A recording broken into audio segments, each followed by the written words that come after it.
Chapter 3, Lo Chin.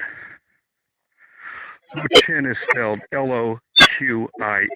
It's a made-up name, combination of an Italian last name from the family name Romano, which is the family name of Sabrina's first husband, a lovely green-eyed Italian man. What are the odds of a woman marrying two men in one lifetime who both have green eyes? Because I do as well. Sabrina's given name is Qin, after the Emperor Qin, Qin. They had a daughter at a very young age. Well, she was quite young, and they named her Lo Qin, which is sort of a combination of his Italian and her Chinese. And, it works like this. He is a very handsome man, and she is a very beautiful woman. So when a handsome man and a beautiful woman get together and have a baby, guess what? The baby is very beautiful, whether it's a male or a female. And in this case, it was a female who would grow into an adult girl by the name of Loqin Romano.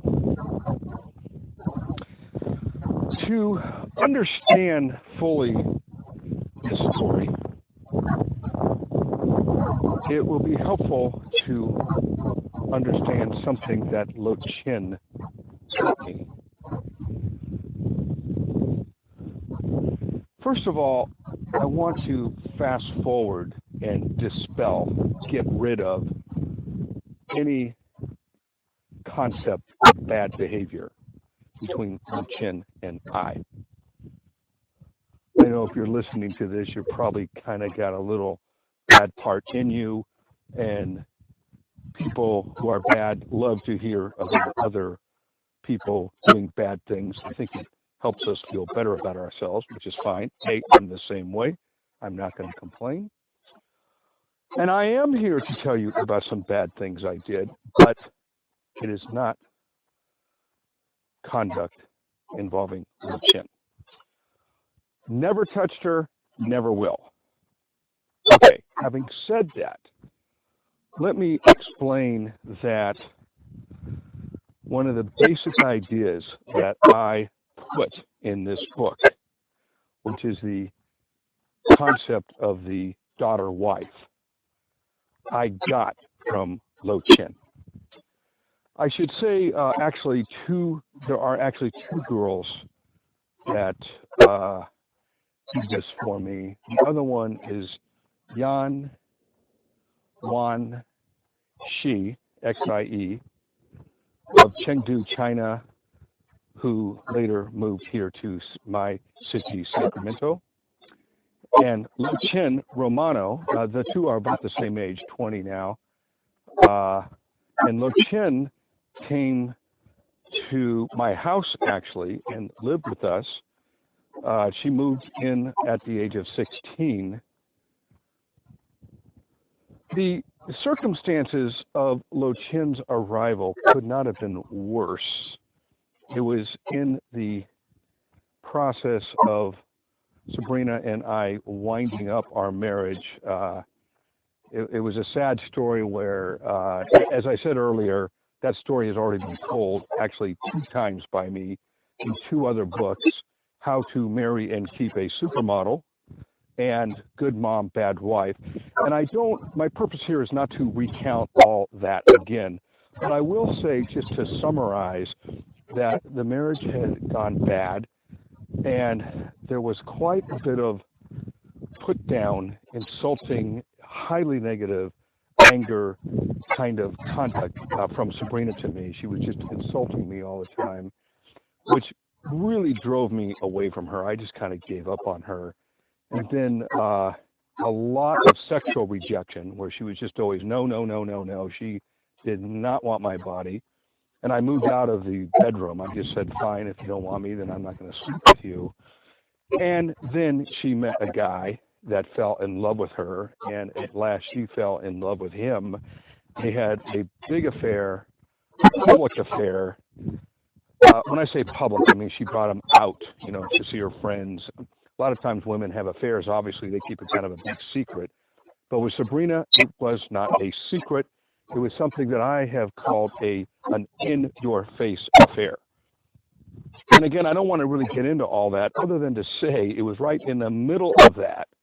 On a fateful day, we had received a phone call from Lo Chen's father. At the time, they were living in a place called Lugano, Switzerland. Switzerland is kind of a weird country. It's divided up. There's a French part, a German part, and an Italian part. A lot of people don't know about the Italian part, but it's really the cool part, which is called Lugano. And it's, it's right in the neighborhood where, famous people like George Clooney has a home in the Italian city called Como, but apparently that's like right next to Lugano. Lugano is actually in Switzerland, but everyone there speaks Italian. And Lo Chen's grandparents owned a kind of castle there, and that's actually where she was living and going to school and all that. And her dad got into some issue with his mom that I really don't know the details of, but it has something to do with a new Chinese girl that he got. And he had a child through that Chinese girl. And something happened, the result of which there was a big problem between Ego and his mom. And the result of that was he had to move out of the house and come back to an apartment place he had in Torino, Italy, which is where they're basically from. That's where Sabrina lived. And there was something going on in that apartment where, for whatever reason, he could not have Lo Chen there anymore. So he rather cryptically called and said to Sabrina, "You must come and take Lo Chen and bring her and have her." And it was kind of done in a way where it was sort of like, something happened, I can't tell you what, but you need to come and get her. And here's the problem, she doesn't want to go.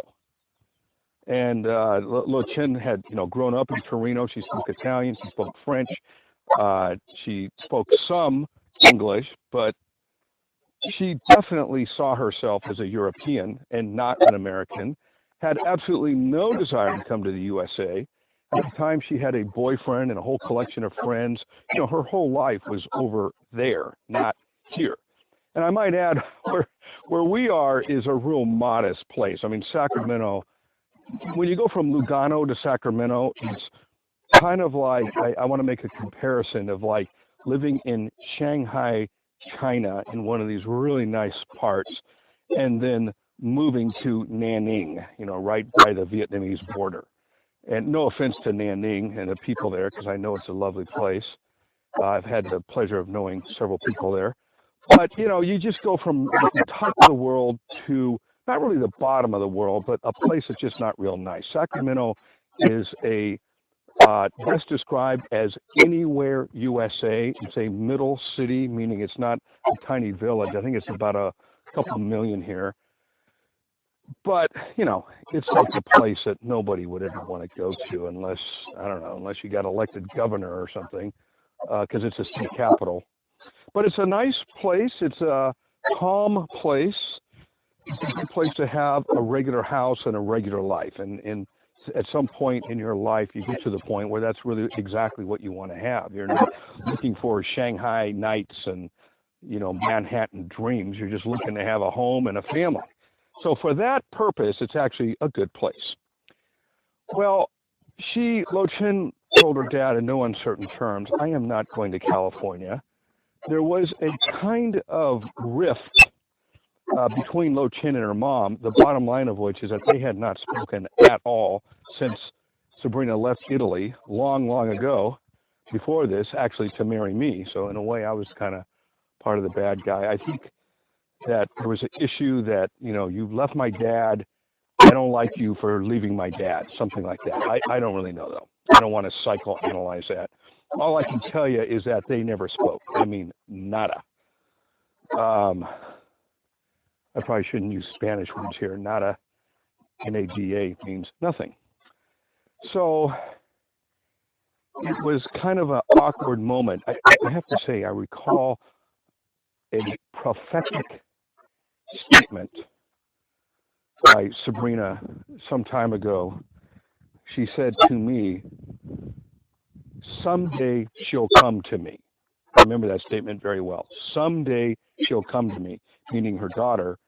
And I actually 100% believed in that myself when she said it. I thought, it's kind of like a mother's call for her daughter.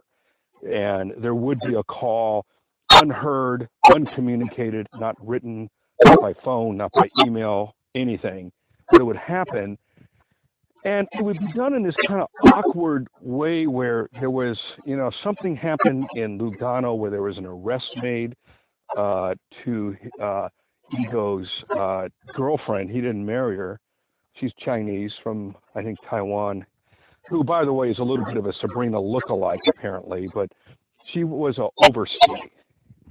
And I think they received some kind of citation from the police where they had to basically leave. And the mom had called the cops on her. It's kind of like, oh, yeah, you want to get tough with me? Well, then in that case, I'm going to call the cops on her because she's illegal and busted her. So the cops came, arrested her, and also gave Ego a citation for harboring her. It's a lot of times in a country, it's not only illegal to be an immigration overstay, like you give a visa that says you're allowed to be here 90 days and then you overstay. It's also a crime for the person keeping you. So if you're staying with a man who is a citizen, Ego, as a citizen of Italy, under European Union law, has a right to reside in Lugano, no problem. But he was knowingly harboring an overstay was itself a separate crime. And the result of it was kind of like, if you leave, this goes away. So they had to leave. The bottom line was they went away, and there was a problem because I think Ego had another girl at his apartment in Torino. So he's got like this Chinese woman with his son, and he's got another girl from Spain. And it was kind of messy like that. I'm not sure exactly how he juggled all that. But the end result was that he had to hand the chin off to us. And the challenge right away was that she didn't want to come. So we needed to fix that. And I remember the first thing Ego told Sabrina was, you just got to come here and talk to her.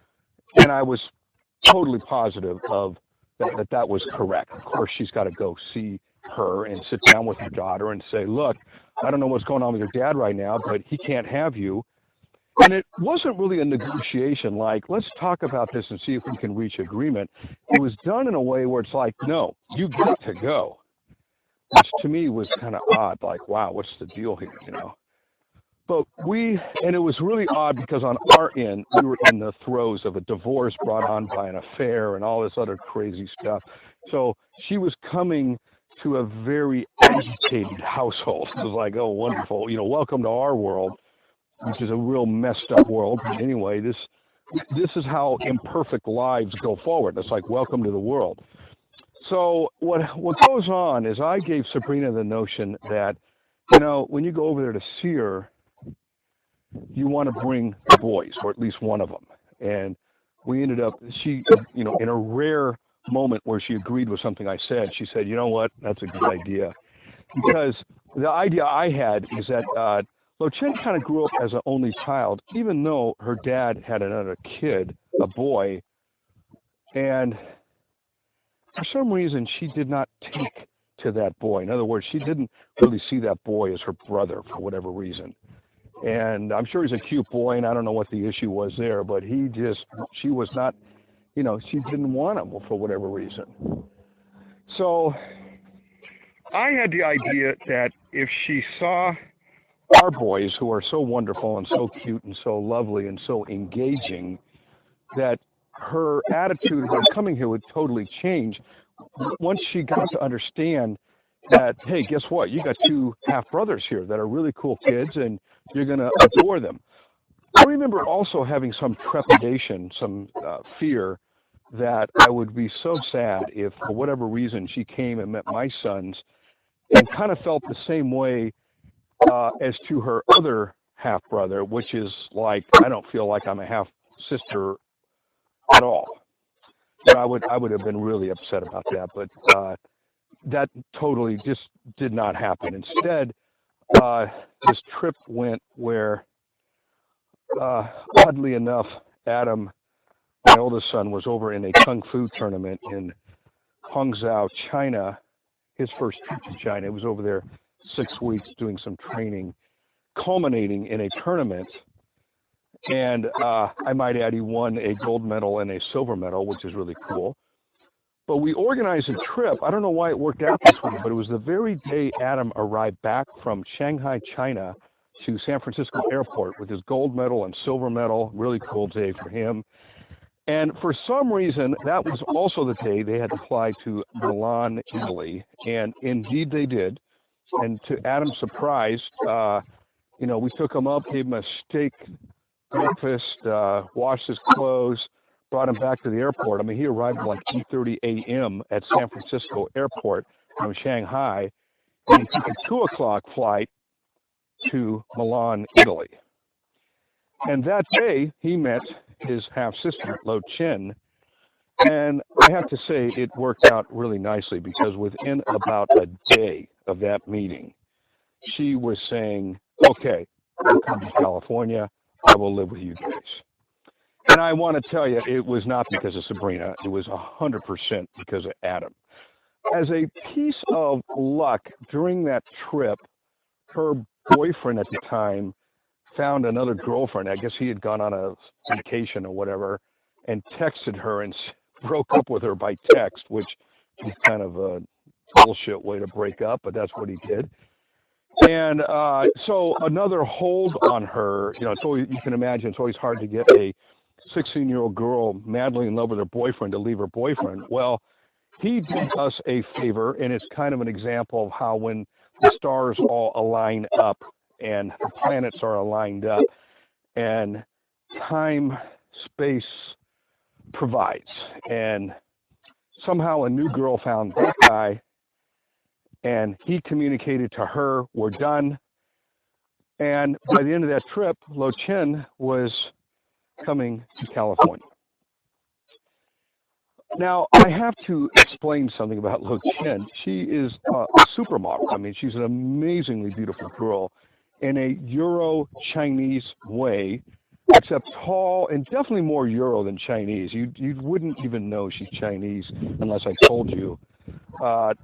And just beautiful face, lovely body, beautiful skin, beautiful hair, and a personality that does not match her beauty, because it has been my experience that most beautiful women actually are not very nice at all. And she is super sweet, super nice, super kind, in every way. So, real A-plus kind of girl. And what I want to tell you, one of my basic conclusions about knowing her and having the pleasure of having her in my house was kind of like this. I knew, hey, guess what? I want a daughter. Because I had like a daughter, and it wasn't like my daughter, but still it was sort of like a daughter in my house. I got to speak with her, talk to her. We never got to any kind of level where I was like a dad substitute. She came to us when she was 16, so she's totally bonded with her own dad, who's a great guy. And, so I was not ever dad or stepdad. I was Herman. That's just kind of how it was. I can tell you that I also started getting this idea of a kind of daughter-wife from this. And let me kind of describe that for a second. That, with Sabrina, we had just nothing but trouble. And I can't talk to Sabrina for more than like 5 minutes without getting into a fight. So we've got two people who are kind of in the same age range. I mean, I'm 10 years older than Sabrina, but, you know, that's kind of normal wife-husband age break. And we are just fighting over anything and everything. I mean, I can't even get her to mail a letter without getting into a big argument with her. Then you've got a huge different age space between me and a daughter. And I will tell you, the difference is phenomenal. It's like, I asked this one girl this question. Guess how many arguments I've had with Lo Chin? The answer is 0, okay? We haven't had an argument, a fight. It's just nothing but good, okay? And I adore her. She's wonderful. And I got to thinking, you know, wouldn't it be wonderful if a man, I'm kind of comparing her as a, not just as a daughter, but as a wife. I'm thinking, wow, look at my wife and then look at my daughter. And which one would I rather have? And I can just tell you in a heartbeat, I would, in a, you know, without a doubt, I'd much rather have Lo Chin as a wife. I mean, Sabrina's just, you have to understand, she was just putting me down all the time, insulting me all the time, telling me really bad stuff. I don't want to get into it too much, but, you know, some of the insults were pretty heavy-handed. And got me to a point where I was like, instead of having a lover that she brought over to the house and brought to public business meetings and dance performances and dance practices and nights out with her friends, and you know, kind of let her community of people understand I got a boyfriend, okay? And they were all, you know, kind of freaking out, going, what the hell are you doing? You're married, you've got children, you got a house, you got a family, you can't have a boyfriend. Well, yes, I can, and did. But on top of that, I can tell you there's an empowerment that happens when a woman has a boyfriend. She just becomes, however rude she was before the boyfriend to her husband. Once she's got the boyfriend, that boyfriend, I can tell you, empowered her to become like 3 times as rude. And she started making just brutal comments to me. You know, things like, just to give you an example, I'll give you the more extreme versions of it. If you weren't such an asshole, I wouldn't have to fuck my boyfriend so much. That's an example one, okay? And there are even worse ones. But, you know, she was just really deliberately angry, rude, and putting me down all the time. You're fat, you're stupid, you're ugly, you're a loser, look at you, nobody wants you. You know, just kind of a whole repetition of put downs. And not just once, not just twice, but I mean hundreds of times. Now, at the time, I was kind of under her spell, for better or worse, and it was kind of pathetic because I really tried to get her back. And my own feeble attempt to win her back is laid out in my first book about this, How to Marry and Keep a Supermodel. Which is a story about a man who meets and marries a supermodel and then loses her and then tries to get her back. And the storyline is that everything he tries to do to get her back just totally does not work. And he finally gives up. And when he gives up, what he does, he finally says, okay, I lose. I get it. You got a new guy. You don't want me. You want him. We're done. It's over. And then he goes and gets a new girlfriend. Well, to his pleasant surprise, he's able to get a lovely new girl, and when he does, his supermodel wife just goes crazy on her and actually tries to kill her, and using her boyfriend to go and kill her. It's a strange drama that I wrote, and it's out there if you want to see it. My goodness. But, you know, for my thing, my general concept, when Chen comes to live with us, is I'm just comparing, like, wow, look how sweet and nice she is, and look what a bitch her mom is. And I was like, I started to think 2 things. I want a daughter because I'm so proud of her for being so lovely. She ended up getting second place in a local beauty contest here, a Miss Teen Asia Sacramento, which she did like not long after she'd arrived here, and I can tell you that she was far prettier than anybody there. And then, later her mother would become Mrs. Asia Sacramento, and then later her mother, Sabrina, became Mrs. Asia California. So they're both kind of these beauty queens going on here. But I got that idea, plus I got this more amazing and far more complicated idea of the daughter-wife. And that's a lot of what my story here is about, is a man's quest and desire for a daughter who also is a wife. Chapter 4, Jan, Y-A-N. In a similar way, I want to talk about Jan as also giving me this idea. I can tell you right away there are two girls that gave me this idea, two and only two. The first is Lo Chen, the second is Jan.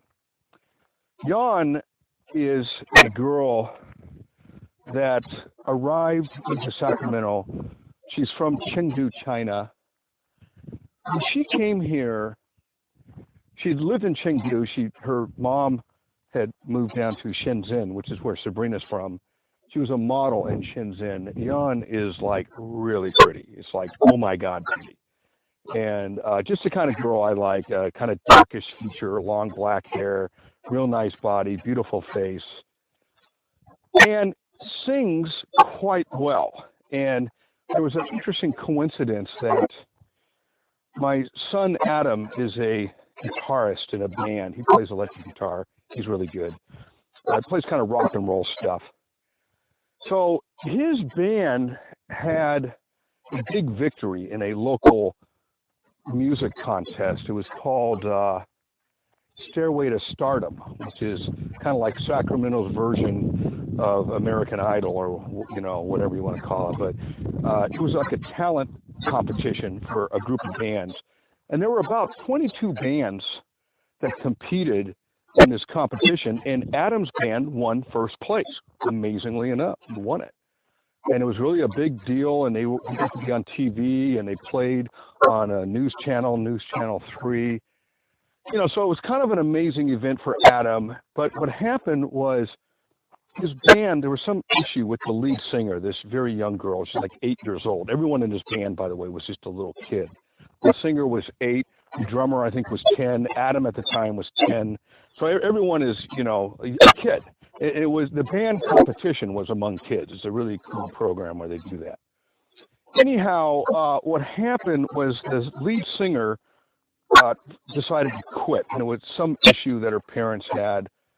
So we needed a new lead singer. And as a coincidence, at the same time, Jan's mother, whom I knew, really nice lady, by the name of Tiny, called me and said, I've got this really complicated problem where she had come from Shenzhen, actually from Chengdu, then Shenzhen, and met a man online and met him several times in China, and they married, and she moved here with her 2 daughters.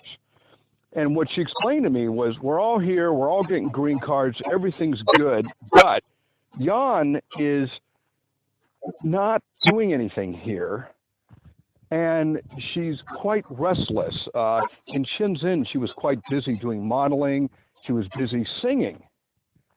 And she told me, I'm really worried because she's got a ticket to go home, and she's just going to go home and stay. I don't know where she was going to stay, but she's going to leave. And I think once she goes, she'll be gone forever. And I remember thinking to myself, did you say singing? And, oh yeah, Tiny explained. I said, well, tell me about her singing. And it turns out Jan is like this really, really good singer. And I mean like really good. So I told her mom, I said, Tiny, look, it's a kind of a funny coincidence, but Adam's band just lost their singer, and The problem for Jan was just that she had nothing to do here. This is a big challenge for Chinese gals that come out to USA. As you get here and there's nothing going on, and whatever you had going on in China, you can't do here. And USA doesn't just open up to you with opportunities. It's like it'll happen, but it takes a long time.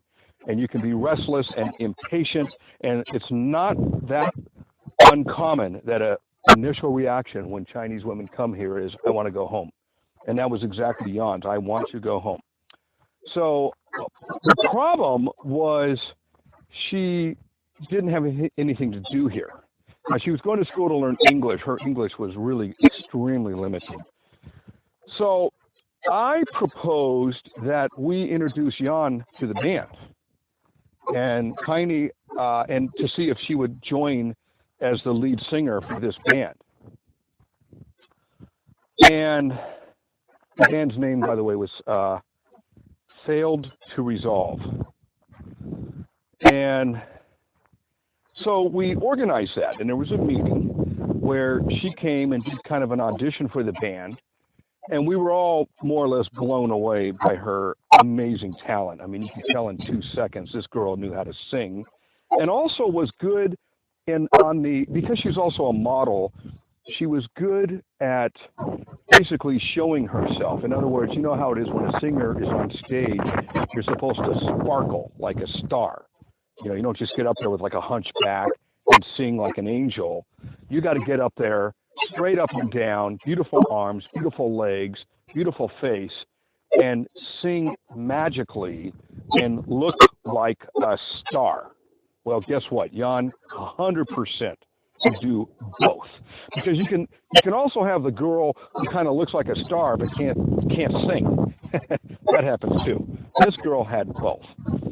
So within a little bit of time, the band basically agreed, hands down, oh yeah, we would love to have her as our lead singer.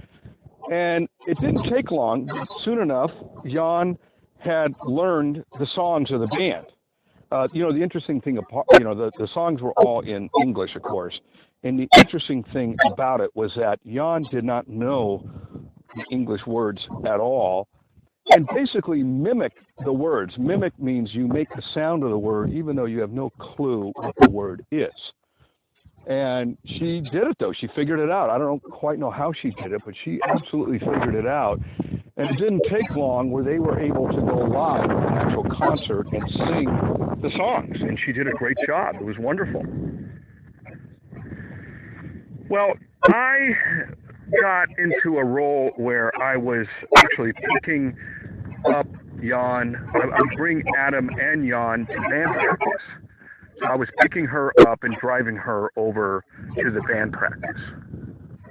You know, I should point out that as far as Lo Chen goes, in a different way, but similar, I was driving Lo Chen every day to her high school. So I got to, talk to her and get to know her. And I was also helping Lo Chen on her homework. She was learning English, and I would help her, like, what does this word mean? What does that word mean?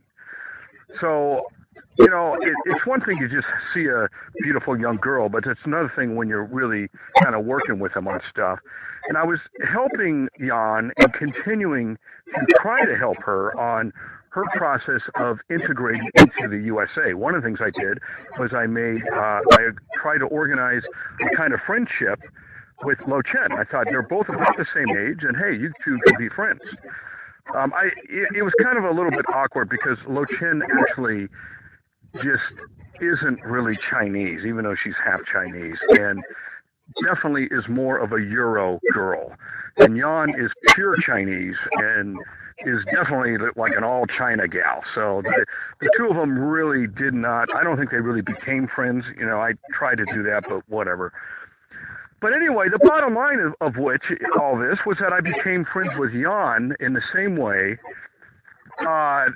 except that she wasn't living in my house, but I got to see her quite often, like I think maybe twice a week or so. And, she was so sweet, so nice, so lovely, and so talented. She also gave me two ideas. idea number one was I wanted a daughter. I would love to have a daughter like Jan. God, I would show her off everywhere. I'd be walking everywhere saying, hey, look at my daughter, isn't she wonderful? But the other thing was she was just so sweet and nice. I thought, God, would it not be, would I be the luckiest man in the world if I had a wife like her? Because she's young, she's beautiful, she's sweet, talented.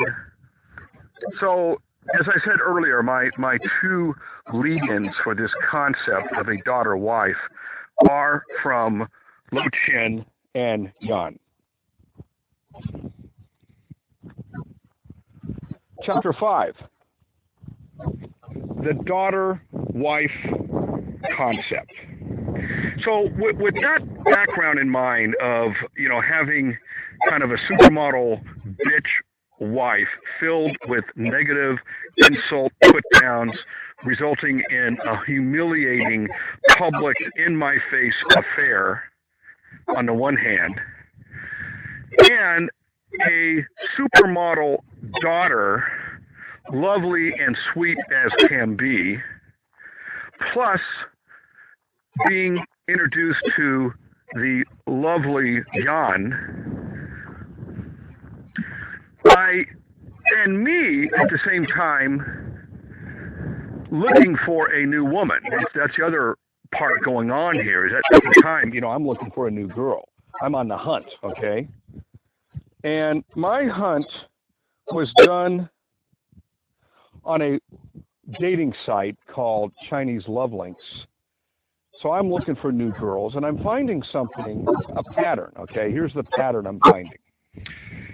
The girls who are what you could call age appropriate, meaning, somewhere, let's say, early 40s, around there, really, A, didn't like me, and B, I didn't really like them. I think the main reason I didn't like them was because the last thing I wanted was a girl who didn't like me. So a lot of times girls would ask me, what are you looking for? And I would say, quite honestly, I'm looking for a girl who wants me. And I was really bored with being with Sabrina, who did not want me. That gets old really fast, and you can try to fix something, but after a while you just say, forget it. I'm not going to try to fix it. I'm just going to let her go. Go have the man you love. I'll find a girl who loves me, and we'll all live happily ever after, kind of thing, okay? Well, I remember as I was meeting these older gals, they just weren't very nice, and it was like very demanding. I need a serious man who's going to have a long-term relationship with me, no game playing. You've got to be honest, and you've got to be clear about this right away, because if you're not, I don't really want to even know you. And I would think to myself, God, I'm just, I'm saying, hi, how are you? And I'm getting all this kind of stuff back. I got the idea a lot of these older gals had been through some negative experiences, I'm sure, with other men. Men who had disappointed them, let them down, probably cheated on them or whatever. Men who had possibly led them to believe they're going to be married. I get that a lot. Like, you spent a year or so of your life, your precious life, in your 40s, thinking this guy is going to marry you, and then he doesn't. And now you're really pissed off. And so the next guy that comes along, you're going to be like, look, let's get this straight. You're either going to do this or get the hell out. And the girl's a little bit smarter, a little more wisdom about it, I suppose. But unfortunately, in the process, she tends to just chase off all these guys. I mean, these women have been single for, I'd ask them, well, how long have you been single, dear? It'd be like 7 years. And I'm like, well, how many men do you want to chase off with this, really kind of bad attitude? It's just like, come out, it was kind of like come out mean right from the start. See, in my book, East-West Marriage, I talk about this issue. You don't come out mean to a guy. That's just ridiculous. It's like, hello. It'd be like a guy. I mean, imagine if your first discussion with a man and he starts yelling at you. You're going to be like, well, hello, see you. You're not going to deal with that. And a guy's the same way. We're not going to take a bunch of crap from some girl. I mean, we'll take a lot of crap from our wives. We have kids with our wives, houses with our wives, maybe a business with our wife. We have 10 years with our wife. So we'll take a lot of crap from her. But some new girl that we have nothing with, we're going to take zero shit from you. I don't care how good looking you are. You know, a lot of these girls actually were quite beautiful. So there was no problem with their looks. That was not the issue. The problem was they just weren't nice. And I had just come from a relationship with a beautiful girl who's a total bitch. So I was not about to enter into another one. And I made it very clear to these gals, look, I don't like your attitude. And they would be like, well, I don't like yours. And I'd be like, bye. So I actually went through quite a few of these older gals like that. I kept finding them and thinking, oh, here's a nice one, and she's lovely and wants a man, and I'm a man and I'm kind of nice and maybe we can get together. And no, it wouldn't happen. She just got angry with me right away. I'll tell you another thing that made an endless problem for me and these older gals. I had also, not only had I experienced a very negative problem with a wife who was berating me. That word berating is, repeated insults and put downs. It's not like you call a guy fat once. I had a weight problem, so she calls me fat. Well, and she would say, it's the truth. And great, it's true. I'm fat. Okay, but you don't need to tell me that 5,000 times. Come on. Anyway, she did.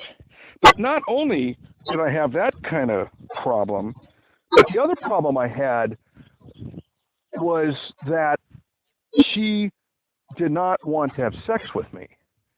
So I had experienced something called sexual rejection all the time with her.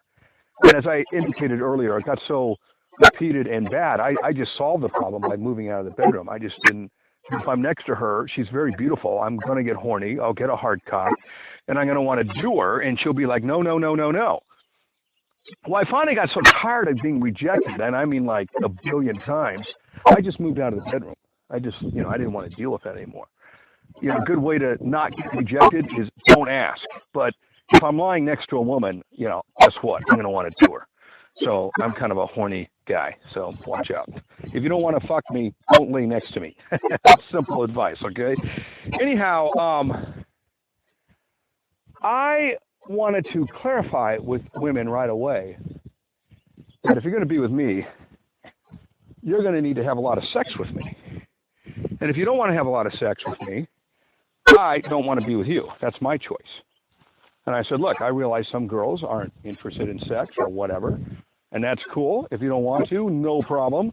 But when it comes down to the girl I'm going to be with, she better be willing to suck my dick and fuck me all the time.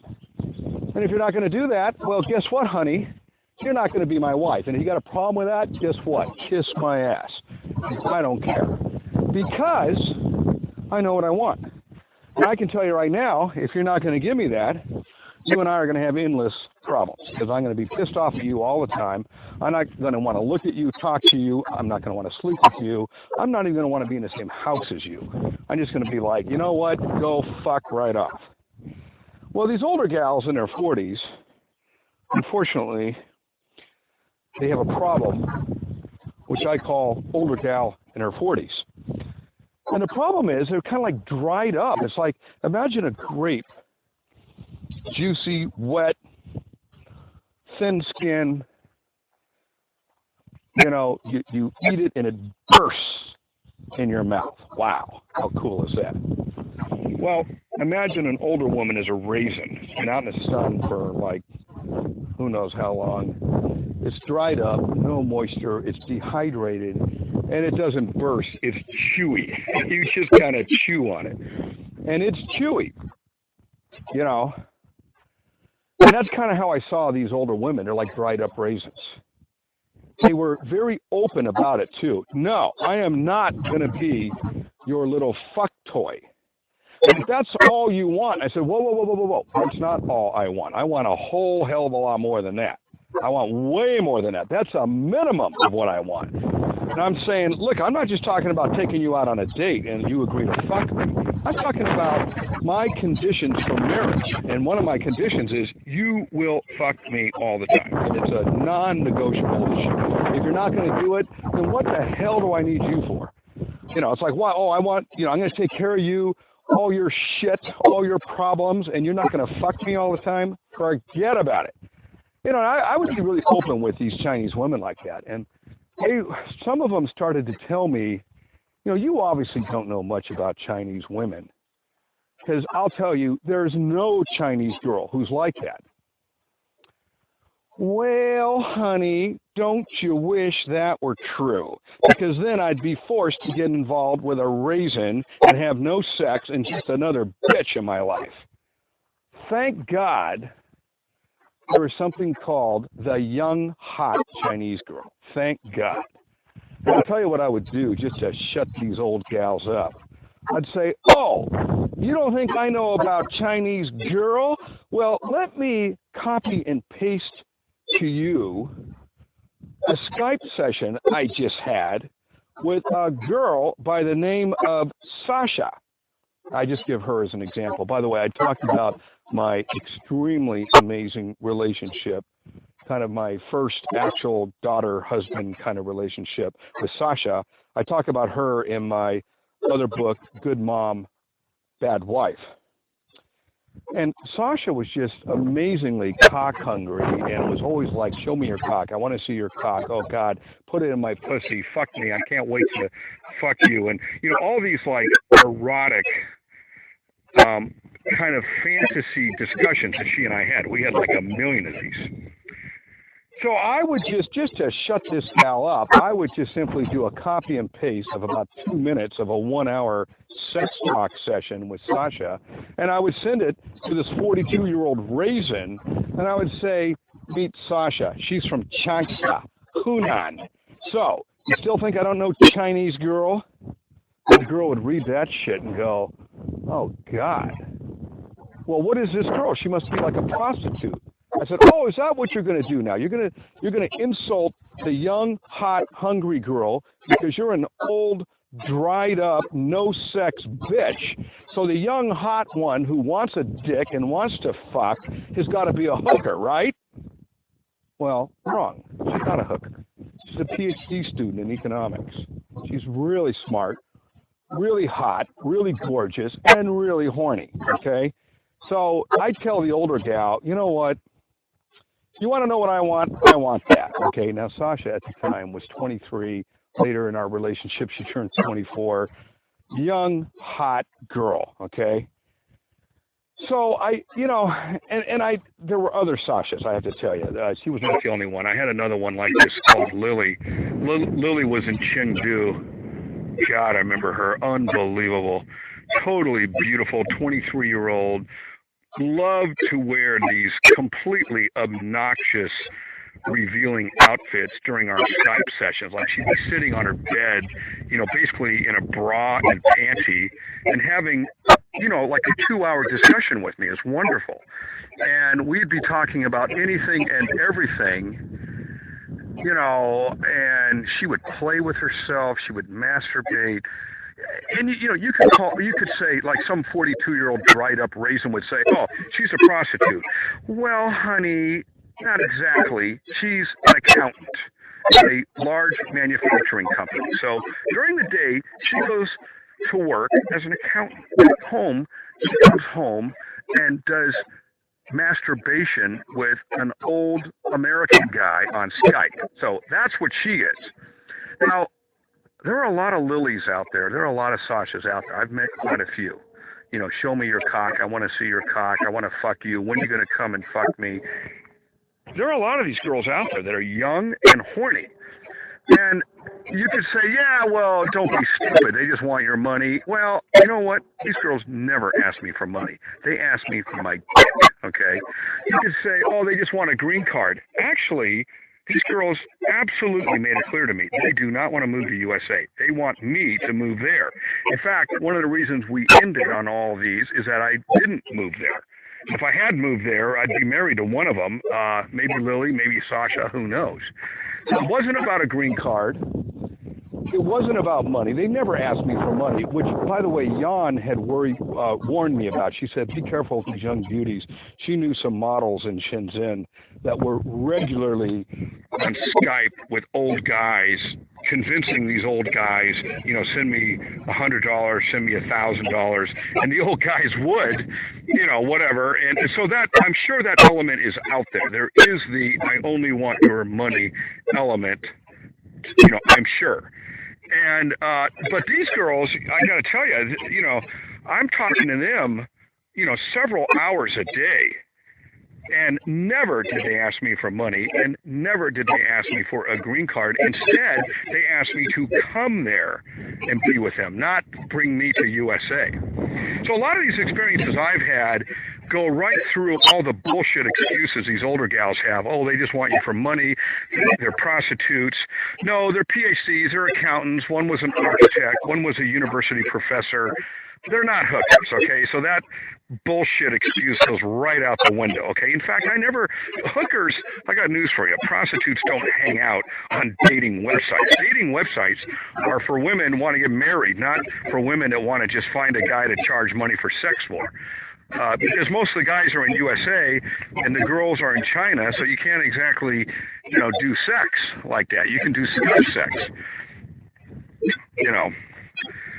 So I was basically going back and forth between age-appropriate women in their, let's say, late 30s, early 40s, on the one hand, and age-inappropriate women, early 20s, on the other hand. And I'll tell you what, I was finding hands down, I absolutely loved and adored the younger ones and ended up despising the older ones. To me, the older ones were just dried up bitches that never got what they wanted in life, never will get it, and they know it, and they're pissed off, and they're angry. And they just let it show. I mean, they can't even talk for 5 minutes without letting that obvious reality come out. And it bugs the shit out of them that there's a younger generation of hot, beautiful, talented, super smart Chinese women who will take their shirt off and play with their nipples on Skype with some guy who's over 50 years old. Praise the Lord. This is why I love China. But I also, through this experience, this is where I got the idea, not only, based on my situation with Chen, my situation with Jan, but also these other girls like Sasha and Lily and several others, where I developed a concept that the perfect wife for a man is a woman who is like a daughter. Now, let me describe this as best I can, because I realize a lot of people listening to this might be thinking, oh God, this sounds like just terrible, evil, bad stuff. And let me tell you, it's not. I will tell you, in the nature of things, if you go back several thousand years, this was the way things were. A man would be like 40 or so and would marry a girl who was literally like 17 or 18 and would be like a daughter. So what I'm talking about actually used to happen all the time. Now, more recently, if you do that, it's actually, if she's under 18, it's a felony in most places, at least out here in California. So don't do that. And I want to emphasize that right up front. I'm talking, of course, about a non-blood relationship. I'm not promoting in any way, shape, or form the concept of a real biological daughter becoming a wife. No to that. Just forget that, okay? And that is against nature. It's so unnatural that it rarely has ever happened. It has happened, but when it does, everyone runs in disgust, and we have all kinds of laws that make that illegal. It's called incest. And it's also just completely unacceptable. I mean, if anyone ever saw like a man who's kissy to his daughter, they'd be like, oh my God, call the police. But if you saw me, like with Sasha, this young hottie from Changsha, first thing you would know right away is that we're not blood related. She's 100% Chinese. I am a blue-green-eyed white guy. So you know right away she's not my daughter. But you might say right away she's young enough to be your daughter, and I would respond, isn't that wonderful? And yes, of course, she is young enough to be my daughter, and that's the point. What I want to say is I'm talking about a girl that is young enough to be a daughter, but who becomes a wife. And the reason this relationship is a good one is that I'm reminded of the difference between my relationship with Sabrina and Lo Chin. With Sabrina, it is non-stop fighting. I can't talk 5 minutes without getting into an argument. And I'm not going to say it's her fault, my fault, whatever. We just would fight. And I also learned so many other examples of this. In fact, I'll share with you one. Sasha came home for one of the Chinese holidays. It was, what was it called? It was something in February. I forgot the name of it. National Day or something. I think it's called National Day. She goes home, and I remember talking to her when she was home, and she was telling me her parents had just been nonstop fighting from the second she got home to the second she left. And you know, and yet she and I would never have a yell fest or a fight or an argument. We just got along extremely well. And in the same way with Lo Chin, I would never have an argument or a fight with Lo Chin. And the same way with Yan, I would never have an argument or a fight with Yan. And, you know, and in both these examples, the girls got their own boyfriends. Lo Chin has a great boyfriend, tall guy, blonde, blue-haired, 6'2". His name is Jace, really good guy. Comes from a really nice family. His father's an architect. His mom's a lawyer who's now becoming a judge. He's a great guy. He's in love with her. She's in love with him. And I'm in love that they're in love, okay? I think it's wonderful and great. So I don't have any kind of weird, you know, jealousy thing going. Naturally, I want her to have a good guy. In fact, I think it's better for her to be in a stable relationship for obvious reasons, so I like all that. And the same way, Yan met up with a local guy here, a Chinese guy named Tony, really good guy, who has a really nice family, and they ended up getting married, and I was happy for her that she found a guy, and now they're having their own families. As I write this, she's pregnant. She's about 6 months pregnant, and I'm sure they'll have a beautiful baby. And I think it's really cool that Yan actually now has a big family she's now a member of. Tony's, I remember at their wedding when they had everyone, they did a traditional Chinese wedding, my first I ever went to, I might add. And during it, there was a photo scene where he had his whole family up on the stage. And it was a pretty impressive group. It must have been like 40 people and all kinds of aunts, uncles, cousins, nephews, sisters, brothers, you know, mom and dad and the whole deal. And I thought to myself, wow, isn't that cool? Yan is now part of this big group. And she's a newcomer here, but they aren't. They've been here a while. And so it's cool. You know, it's all very good. So within all this, and then I want to say, Sasha, as much as we had going on, her parents were busy little bees setting her up with an arranged marriage. And it was kind of an odd deal with she and I. The entire time we were engaged in a fairly erotic, sexually laced relationship. The entire time she was negotiating with two sets of parents to be married. And the boy's parents and her parents, they were all kind of talking about, you know, how they're going to get married, where they're going to get married, when they're going to get married, how it's all going to be wonderful and blah, blah, blah. And meanwhile, after all those discussions, she's coming over to me and, you know, saying, show me your cock kind of thing. It's very interesting and odd at the same time, of course.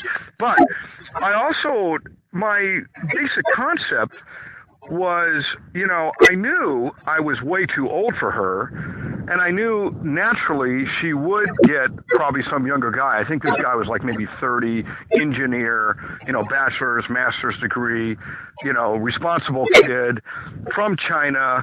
His parents knew her parents. They all knew each other. It was like, to me, a beautiful match.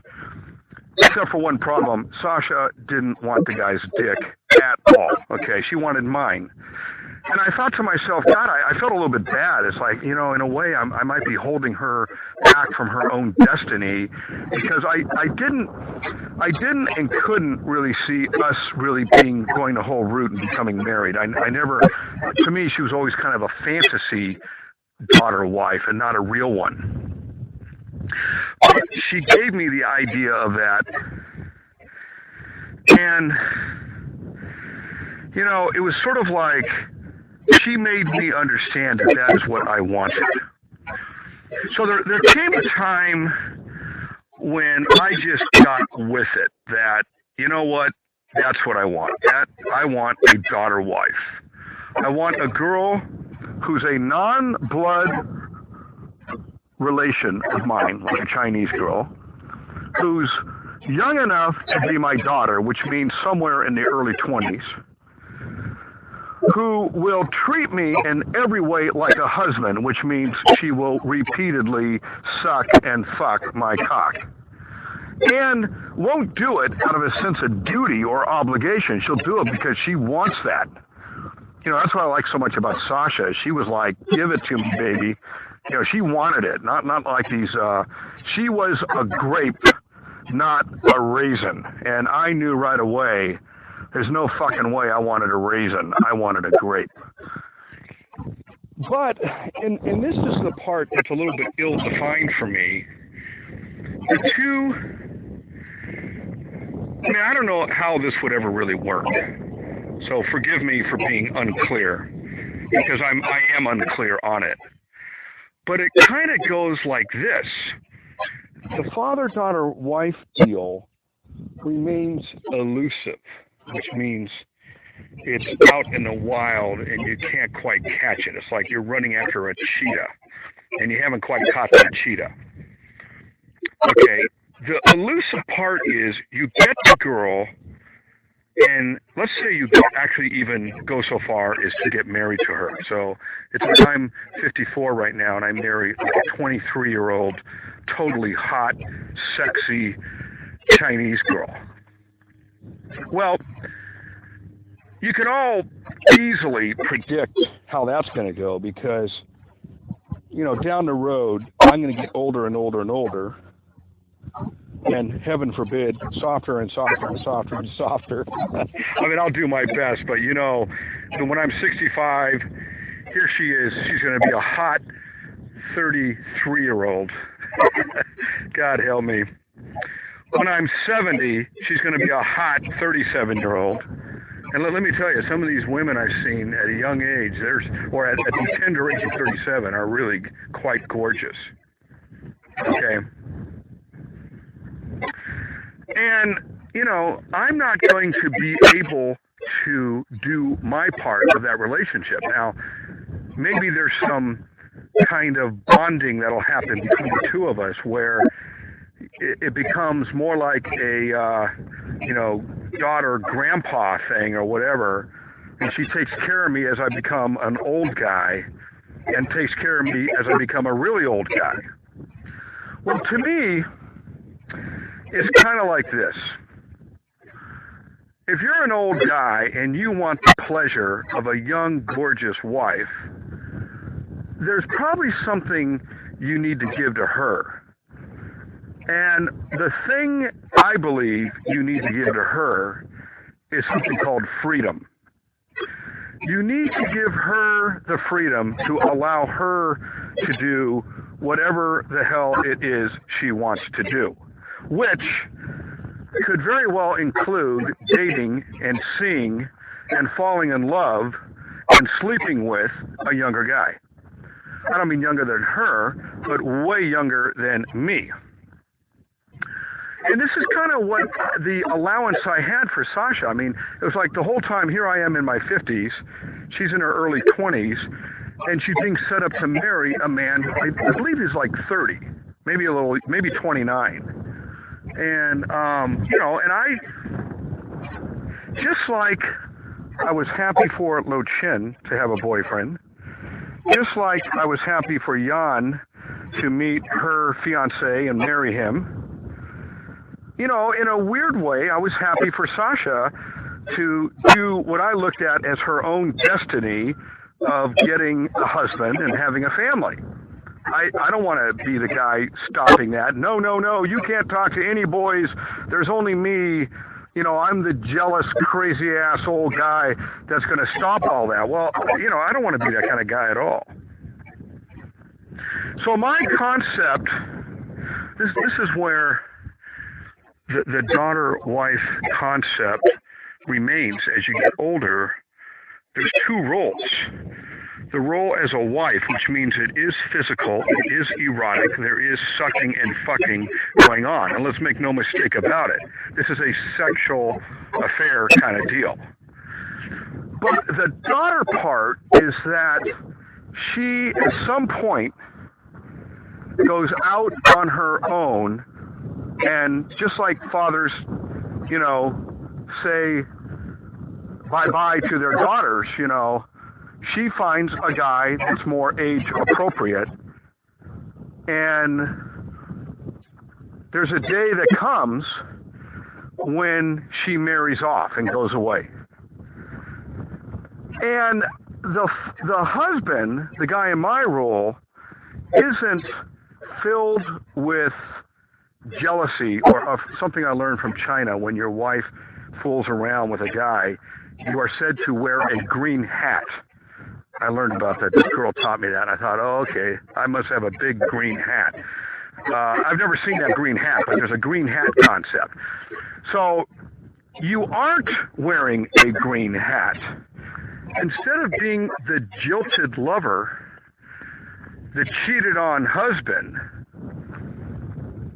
you are the proud father of a beautiful, young, vibrant woman who has found a proper guy at a proper age, is going to be married, is going to have children, and is going to live happily ever after.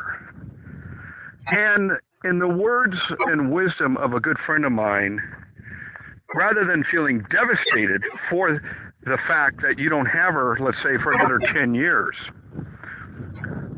A friend of mine told me when I lost Sabrina, my wife, he said, don't be sad for the fact that you didn't get her for 20 years. Be happy that you got her for 10. And I responded, hey, it was 12. 12 years, not 10. And he's like, well, there you go. And so there's this idea that you are happy for her in finding this guy, and that you allow it. And not only do you allow it, but you're literally part of the group. I mean, I could see myself being the man who delivers her up at the altar to her husband, kisses her on the cheek, shakes her about to become husband's hands, and whispers into his ear, take good care of her. And of course I know he will, and of course he knows the seriousness of the moment, and it looks at me right in the eye, and he says to me, you have my word, I will. And I 100% trust this man because I've known him, because he's been over my house for dinner many times. And I know that my wife/daughter loves him because she's told me so, and because I've seen the love in her eyes, and I've seen his love in his eyes. And I have the phrase I wrote in a song, eyes don't lie. I can see love in eyes, and when you see love in eyes, it's easy to say I love you, but you can't say I love you silently with the look of love in your eyes unless it's real. And I saw that look in their eyes, and I knew it was real love, and I was happy for her, I was happy for him, and I'm at her wedding, and I am handing her off to him with my blessing, with a tear of happiness in my eye, as I tell him, take good care of her. and they drive away that day, and I lose her forever. That is kind of the end part of my concept of a daughter-wife.